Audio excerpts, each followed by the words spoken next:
আমরা সবাই চলে এসেছি, এই যে আমি এসেছি, আমার ওয়াইফ এসছে, আর এই যে ছেলে ঘুরছে। আমরা এখন দক্ষিণেশ্বরে যেই গঙ্গার পাড় রয়েছে সেখানটাতে দাঁড়িয়ে আছি। আসলে আজকে এত লাইন, মানে কি বলবো, লাখো লাখো লোকের। একটা প্রশ্ন আছে। কি বলো? এই যে পাঁঠা বলির ব্যাপারটা, কালীর মূর্তির পূজা চলছে, ভক্তরা ধরো লাইন দেখো, ব্রিজের উপর দিয়ে লোক দেখো।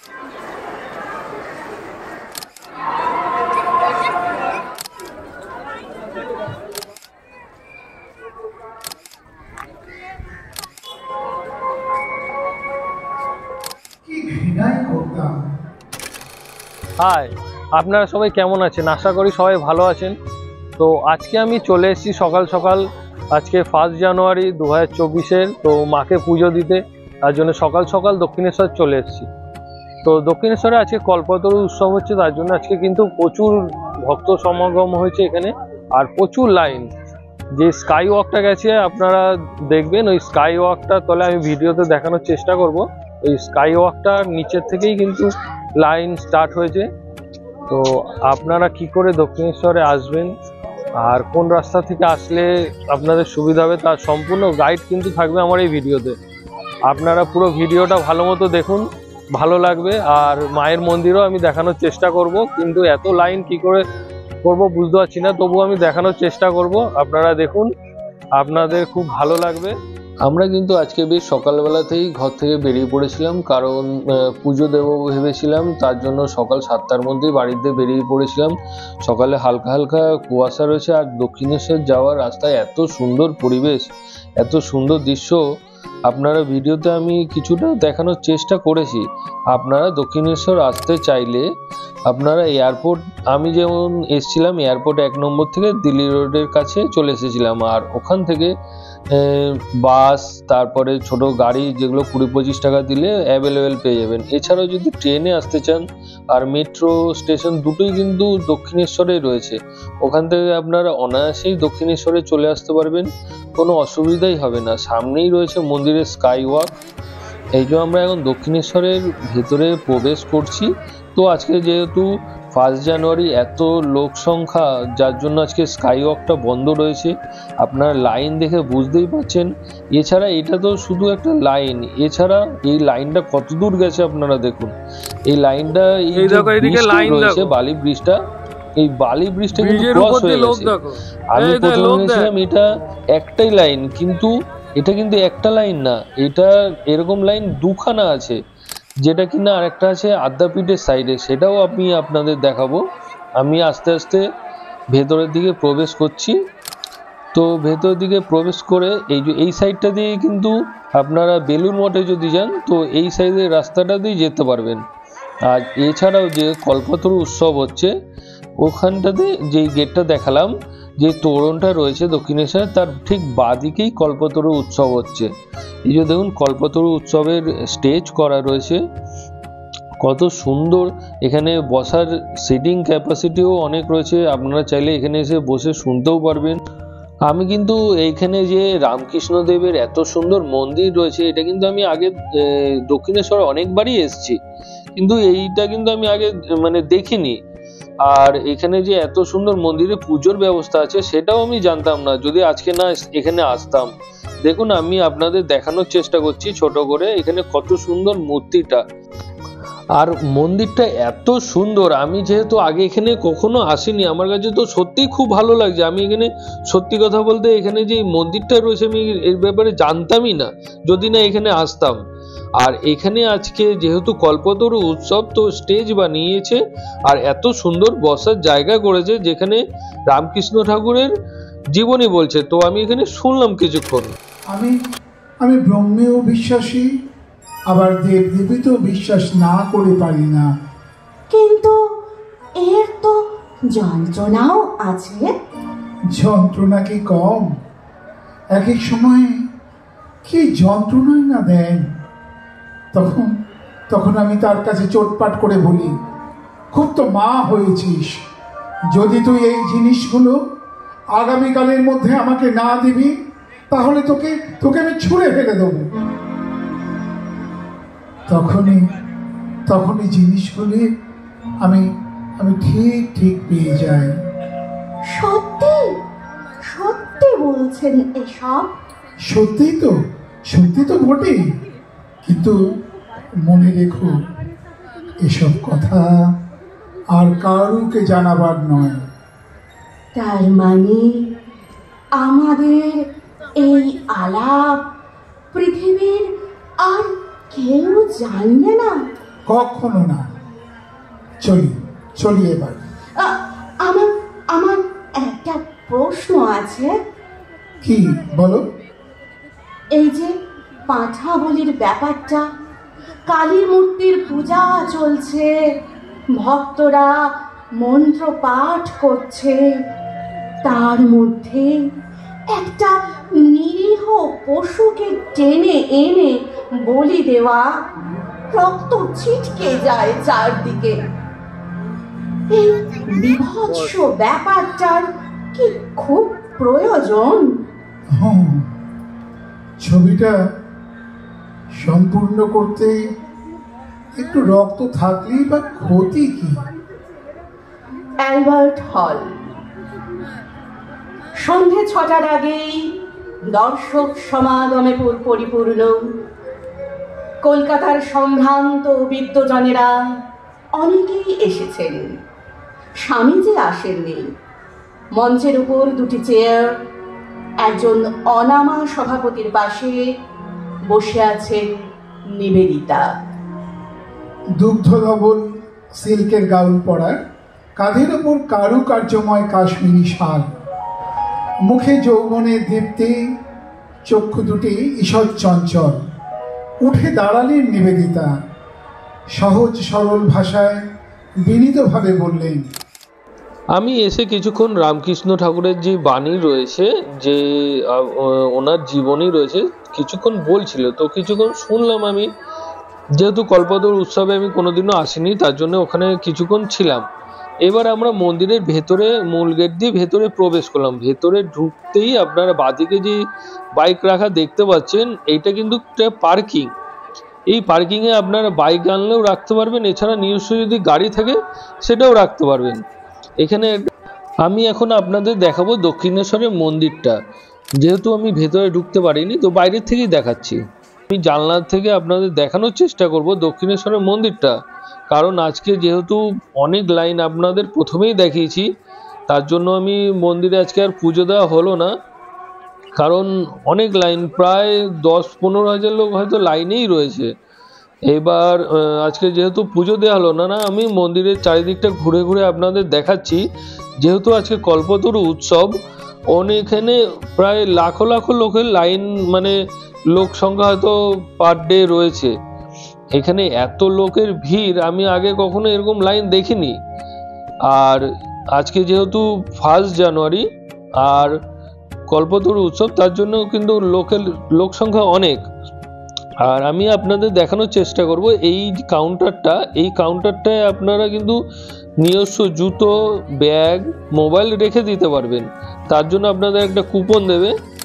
আর এই কাউন্টারটা রয়েছে, এই কাউন্টার থেকে আপনারা মন্দিরে পুজো দেওয়ার জন্য ডালা সংগ্রহ করতে পারবেন। যেই টাকা আপনারা দিয়ে কিনবেন, এখানে আলাদা আলাদা প্রাইজের রয়েছে, তো আপনারা এখানে দেখে নেবেন। এখানে কিন্তু অনেকগুলো দোকান রয়েছে, আপনাদের যেটা পছন্দ সেই দোকানে আপনারা যেতে পারেন। এই নিয়ে কেউ কিন্তু আপনাকে কোনো জোরাজুরি করবে না। এত সুন্দর জায়গার এত সুন্দর দোকান, মানে আপনারা আসুন, এখানে আসলে সত্যি খুব ভালো লাগবে। এখানে কিন্তু অনেক ধরনের দোকান আছে। দেখুন, আমি আপনাদের দেখানোর চেষ্টা করব এখানে কত দোকান রয়েছে। আর সব দোকানে যেই প্রসাদগুলো রয়েছে সব কিন্তু সত্যি খুব ভালো। আপনারা যে কোনো একটা দোকানেই যেতে পারেন, সেই নিয়ে কোনো অসুবিধা নেই। আর এখান থেকে একবারে ফুল আর প্রসাদ সব কিছু সংগ্রহ করতে পারবেন, সব একই জায়গাতেই আপনারা পেয়ে যাবেন। আমি আপনাদের একটু আগে যে দোকানগুলো দেখালাম, যেখান থেকে আপনারা ঠাকুরের প্রসাদ সংগ্রহ করতে পারবেন, তার ঠিক পাশেই রয়েছে হচ্ছে এই জায়গাটা। এটা একটা কিন্তু একটা ছোট মেলার মতো, যেখানে আপনারা আসলে সত্যি খুব ভালো লাগবে, কারণ এখানে আপনারা মন্দিরের বিভিন্ন জিনিস পেয়ে যাবেন। এছাড়া ঘরে সাজানো জিনিস অনেক কিছু পাবেন, বাচ্চাদের খেলনা টেলনা জিনিস অনেক কিছু পেয়ে যাবেন। আর আপনারা যখন দক্ষিণেশ্বরে আসেন, মানে আমরা এবার যখনই আসি তখন কিন্তু অনেক সময় না খেয়ে দিয়ে উপোস করেই আসি। তার জন্য এখানে কিন্তু অনেক ধরনের খাবারের দোকানও আছে, যেখান থেকে আপনারা এখান থেকে অনায়াসে খাবার জিনিসও কিনে খেতে পারবেন। আর অনেক ভালো ভালো জিনিসই খাবার জিনিস এখানে দোকান পেয়ে যাবেন। আপনাদের দেখানোর চেষ্টা করব, দেখুন কত খাবারের দোকান এখানে আর রয়েছে। আর এছাড়া ঘরে সাজানোর জিনিসও কিন্তু এখান থেকে আপনারা কিনতে পারবেন। এখানে অনেক ধরনের দোকান আছে, আপনারা দেখুন, দোকানগুলো দেখলে আপনাদের সত্যি খুব ভালো লাগবে। এখানে একসাথে আপনারা অনেক কিছু পেয়েও যাবেন। আপনারা ভিড় দেখে নিশ্চয়ই বুঝতেই পারছেন এখানে কত লোক ডেলি আসা যাওয়া করে। এখন কিন্তু বেশি টাইম হয়নি, সকাল 8টা বাজে, তার মধ্যেই দেখুন এখানে এত ভিড়। আর মন্দিরে তো আপনাদের দেখালাম কত ভিড়, আর এইখানে এই দোকান এখনো কিন্তু খোলেনি, তাও দেখুন কত লোক সংখ্যা এখানে। এখনো অনেক দোকান কিন্তু বন্ধ হয়ে পড়ে রয়েছে।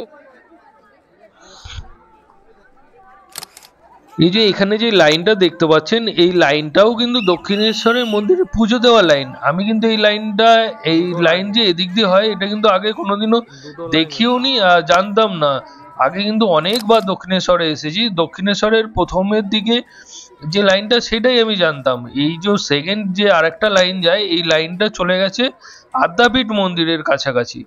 যে আদ্যা মায়ের মন্দির রয়েছে সেই মন্দিরের কাছাকাছি চলে গেছে এই লাইনটা। তো বুঝতে পারছেন এত সকালে কত দর্শনার্থী এখানে এসেছি মাকে দর্শন করতে। এখন কিন্তু ঘড়ির কাঁটায় মাত্র 8টা 10 বাজে, তার মধ্যেই প্রায় 10-15 হাজারের মতো আমি লাইন এখানেই দেখতে পাচ্ছি। কারণ আজকে যেহেতু 1 জানুয়ারি, তার সত্ত্বেও রয়েছে কল্পতরু উৎসব, তার জন্য কিন্তু হাজারো হাজারো লাখো লাখো দর্শনার্থী একদিনেই সমাবেশ হয়েছে এখানে। আপনারা দেখতে পাচ্ছেন যে বালি ব্রিজটা এত বড়, সেই বালি ব্রিজটাও কিন্তু সকাল 8টার মধ্যে লাইনে এপার ওপার হয়ে গেছে। তাহলে বুঝতেই পারছেন যে বেলার দিকে আরো কত লাইন বাড়তে পারে। তো আমি সাধারণত মাকে দূরের থেকেই দর্শন করে চলে আসলাম। এখন আমরা চলে এসেছি গঙ্গার পাড়ের দিকে। দেখুন আমি আপনাদের দেখানোর চেষ্টা করব, গঙ্গার যে ঘাটটা রয়েছে সেদিকে কিন্তু এখনো কুয়াশা রয়েছে। মানে সকালবেলা বেশি দেরি হয়নি, সকালবেলায় তো, তার জন্য শীতকালের সকাল, কুয়াশা রয়েছে। এখানে অনেক দর্শনার্থী এসছে যারা গঙ্গায় স্নানও করছে, গঙ্গায় স্নান করে মাকে পুজো দেবে। তো এখানে অনেক দর্শনার্থীর সমাবেশ হয় সকালবেলা যেহেতু, তার জন্য এখানে কিন্তু ঘাটে ভলেন্টিয়াররাও রয়েছে যাতে কোনো রকম বিপত্তি না হয়। এইবার আমরা ঘাটের থেকে উঠে এখানে সারদা মায়ের মন্দিরের সামনে চলে আসলাম। আর এখানে যে মন্দিরটা রয়েছে, মন্দিরের গেটটা কিন্তু সব দিক দিয়ে বন্ধ রয়েছে, শুধু সামনের দিক দিয়ে একটুখানি খোলা রয়েছে। তো সাধারণ মানুষ পুজো দিচ্ছে। আর আমরা যেহেতু এখনো পুজো দিইনি, তার জন্য মন্দিরের চারিদিকে ঘুরে ঘুরে দেখছি। আর দেখুন এত সুন্দর মনোরম পরিবেশ, আপনারা এখানে না আসলে বুঝতে পারবেন না, কারণ এত সুন্দর জায়গা। আর যেহেতু পুজো হচ্ছে আজকে, আর তার সাথে বাড়তি পাওনা হচ্ছে কল্পতরু উৎসব। দেখুন আপনাদের দেখানোর চেষ্টা করব, এখানে যে বাদিকে মন্দিরগুলো রয়েছে এটা কিন্তু শিব মন্দির। তো আমরা এখন সামনের দিকে আস্তে আস্তে এগিয়ে চললাম।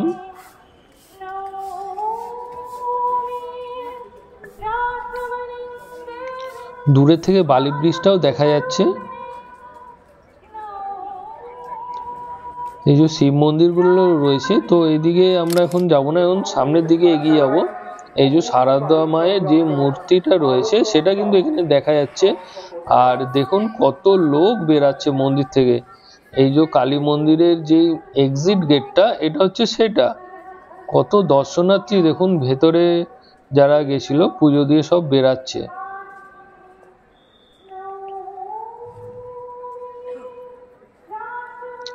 আর মন্দিরের সামনেই ছোট ছোট স্টল করেছে, যেখানে কল্পতরু উৎসব যেহেতু, তার জন্য বিভিন্ন ধরনের, আর নতুন বছর যেহেতু শুরু হচ্ছে, তার জন্য ক্যালেন্ডার এছাড়া বই অনেক কিছু এখানে বিক্রি হচ্ছে, ছোট ছোট কাউন্টার করে সেখানে বিক্রি হচ্ছে। তো আমি সেগুলো দেখলাম, খুব সুন্দর লাগলো। আর এখানে কিন্তু আপনারা আসলে এই ক্যালেন্ডারগুলোও কিন্তু পেয়ে যাবেন। এবার আমরা চলে আসলাম এইখানে যে জিনিসগুলো কেনাকাটার দোকান, সেই দোকানের সামনে। তো এখানে আপনারা আসলে ঘরে সাজানোর জন্য বিভিন্ন ধরনের জিনিস বা মন্দিরে পুজো দেওয়ার জিনিস, সেগুলো কিন্তু এখানে অনায়াসে পেয়ে যাবেন। এখানে কিন্তু সব সময় বসে এরকম দোকান রয়েছে, আরও সুন্দর। এখানে মানে আপনারা যে গঙ্গা জল ভরে নিয়ে যাবেন সেই ড্রামও কিন্তু এখানে পেয়ে যাবেন। এখানে কিন্তু অনেক ধরনের দোকান রয়েছে, যেহেতু আমরা অনেক সকালে এসেছি, অনেক দোকানে কিন্তু এখনো বন্ধ রয়েছে, এছাড়া অনেক দোকান এখনো খুলে গেছে। আপনারা চাইলে দেখতে পারবেন যে এখানে কত কিছু দোকান এখানে আপনারা পেয়ে যাবেন। আমি সাধারণ একটা আইডিয়া দেওয়ার জন্য ভিডিওটা বানালাম। দেখুন আপনারা এখানে আসলে কি কি জিনিস পেতে পারেন সেই জিনিসটা দেখুন। আমি কিন্তু এখানে সব দোকানে দোকানে ঢুকে দাম কিছু জিজ্ঞাসা করতে পারলাম না, কারণ এখানে কিন্তু অনেক দোকান রয়েছে। আমি জাস্ট ভিডিওটা করে দেখালাম, আপনারা এখানে আসলে কি কি জিনিস পেতে পারেন একটা মনের মধ্যে আইডিয়া চলে আসবে। আপনারা দেখুন বিভিন্ন ধরনের জলের ড্রাম, বিভিন্ন ধরনের সাইজ, আপনারা বাড়িতে নিতে চাইলে এখান থেকে সেই ড্রামগুলো কিনতে পারেন। আর এছাড়া বাচ্চারা সাথে করে আসলে তাদের খেলনার জিনিসও এখানে অনেক দোকান পেয়ে যাবেন। আর ঘর সাজানোর জিনিস তো পাবেনই, আর বিভিন্ন দেবদেবীর মূর্তি, দেবদেবীর ফটো ফ্রেম, সেগুলো এখান থেকে সংগ্রহ করতে পারবেন। এখানে এসে আমরাও কিছু কেনাকাটা করলাম বাড়ির জন্য, কিনে নিয়ে এবার বাড়ির দিকে যাব। এখানে কিন্তু অনেক দোকান আছে, আচারের দোকান, আমি এটা যেটা দেখাচ্ছি এটা একটা আচারের দোকান। এছাড়া আরও দোকান আছে যেগুলো আমার ভিডিও বানানো এখন আর হলো না যেহেতু বন্ধ রয়েছে। এবার আমরা সামনের দিকে চলে আসবো। এটা দেখুন একটা ফুড স্টল, বিশাল বড় বিল্ডিং, আপনাদের বাইরে বেরানোর এক্সিট গেটের সামনেই রয়েছে। এখানে আপনারা চাইলে এসে খাওয়া দাওয়াও করতে পারেন। এবার চলুন, আপনাদের যদি আমার এই ভিডিওটা ভালো লাগে প্লিজ লাইক করবেন, আর কোনো কিছু জিজ্ঞাসা করা থাকলে কমেন্ট করে জানাবেন, আমি সেটার অ্যান্সার দেওয়ার চেষ্টা করব যতদূর জানি। আর আমার চ্যানেলে প্লিজ সাবস্ক্রাইব করবেন, যাতে নতুন ভিডিও আসলে আপনার কাছে ফার্স্টেই চলে যায়। আর সাবস্ক্রাইবটা করলে মনটাও খুব ভালোই লাগে। আমি এতক্ষণ আপনাদের দেখালাম দক্ষিণেশ্বরের ভেতরে 1 জানুয়ারিতে কল্পতরু উৎসবের যে উৎসবটা, সেটা আপনাদেরকে দেখালাম। আমার তো দেখে খুব ভালো লাগলো, কারণ আমি আগে কোনোদিনও কল্পতরু উৎসবে আসিনি। আপনাদের যদি ভালো লাগে প্লিজ লাইক করবেন আর শেয়ার করে দেবেন নিজেদের মধ্যে, যাতে ভিডিওটা সবাই দেখতে পারে। আর আপনাদের যদি কোনো কিছু জানা থাকে আমার কমেন্ট বক্সে কমেন্ট করুন, আমি অ্যান্সার করব যদি আমার সেই জিনিসটা জানা থাকে।